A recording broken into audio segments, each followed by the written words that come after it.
Hey guys, I wanted to show you guys some of my outdoor decorating. I actually remember this year. My first tip is take everything out of the box and kind of do an inventory of what you've got. Maybe you already kind of did this inside, but I did it outside here. Just to kind of take a look at everything, I decided where to start this way. And my biggest tip for outdoor decorating is to figure out where your plugs are gonna go, where you're gonna need extension cords, and where you can connect lights to one another. That is a huge helper. So here I'm just looking at the outlets and putting in my pumpkin stakes first, because this is pretty obvious with this space. I've moved a lot, but in this space, it was pretty obvious I wanted to line the front porch for a little extra light for trick-or-treaters with these pumpkin lights. They looked really cute. Hard to see on the video, but you can really see it when you're closer to the door. They're attached to one another, so you got to work with the space you've got. I had a tree in the way, so I very carefully kind of put the cord, as these are attached to one another, through it to get them even with the other side, but you know, you just work with it. I also took away the security sign here. That wasn't even legitimate. It's from some other tenant, so somebody other owner before us. So threw that to the side, and then I'm gonna start doing kind of a loose spider theme, kind of general Halloween. I went and did some purple lights to the side, but I was off camera.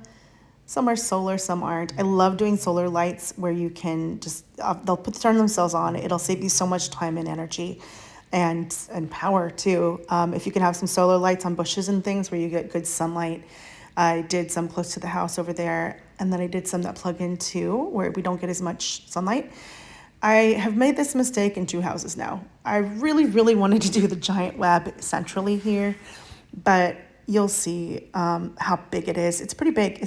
The problem is it's big enough where I'm really afraid I'm gonna have like someone sue me, like have a poor UPS driver or Amazon delivery person get caught in the web and literally walk into it. My husband literally walked into it last year. I don't want to do that to him. He's tall. So for the tall folks, it would look so cool lit up here. It really would. But if it's not lit up at night, like during the day, I think it's a hazard. So here I go, putting the whole thing up. I'll speed it up for a second.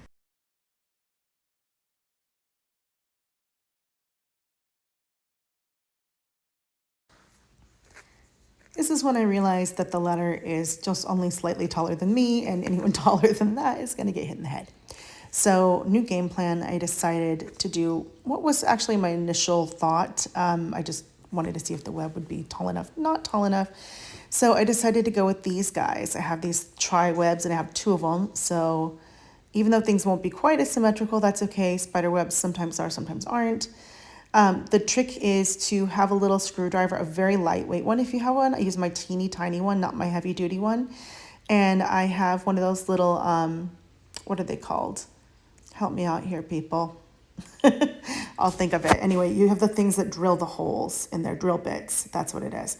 And then after that, I screw in little hooks. And that way I actually use my lights. And my big tip for this is put up what you're actually going to put up, because you may measure wrong otherwise.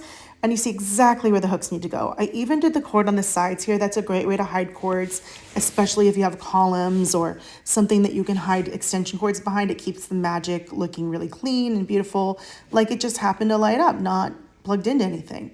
I have these beautiful spiders. I used them back in New Mexico too, but here they are in Georgia, getting new life.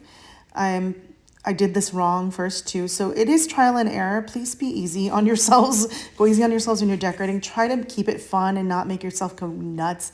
It should be fun. Ideally, blasting music or having headphones, listen to a spooky audiobook or true crime or whatever you like. Listening to some really good ones.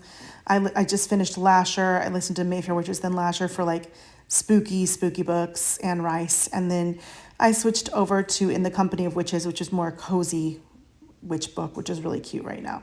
This was a Cackle inspired. My dog couldn't stand being away from me, so here he is getting some love in between and encouragement before going back inside with Dad so I can finish. So Cackle, this was Cackle inspired last year, a really cute audiobook I listened to or read last year. So there it is. I did the spiders hanging off of those webs. They'll look really cool hung up. I wish I had enough to go all the way across, but it'll still centrally will look really cool. You can always add more later. And this one, I decided to do the big, huge web because there's no risk of anyone running right into it here. That's the great thing about living in this neighborhood. Just went off to talk to a neighbor who loves Halloween. was enjoying the view. So she was talking about the lights and film industry stuff too. So here I am hooking that to the ceiling. Always start with where you want it to be. The center point is another tip. Like just start with where you want the center to be and work your way out. Otherwise, you have to redo things a lot. I actually learned that, or not, I learned it a long time ago. I did it today. It still applies. So I hooked the middle to this and worked my way outwards. I worked with fishing line, which is so awesome because it makes things like spider webs look like they're floating, like they're a real spider web. Even though it's darker, when things are lit up at night, it makes it just look like it's floating when the lights are on. It gives it a very magical effect. That part was really hard to see because this is a really thin spider, so changing the perspective over here to show you how I did another spider web across the top here. Again, check where the plugs are. You'll see where I mess up on that here. I do the hooks, again, drilling them exactly where it goes, centralizing it, did that well. Screwing it in here at warp speed. Da, da, da, da. Okay, and then the third side. So there I go, turning it backwards. Because I realized where I want to plug it in is the opposite side. And then I don't have to run an extension cord across the porch. And that will be awesome not to have to do that. I can run it behind the column, again, keeping the magic alive. Woo, all done. Here's how it turned out.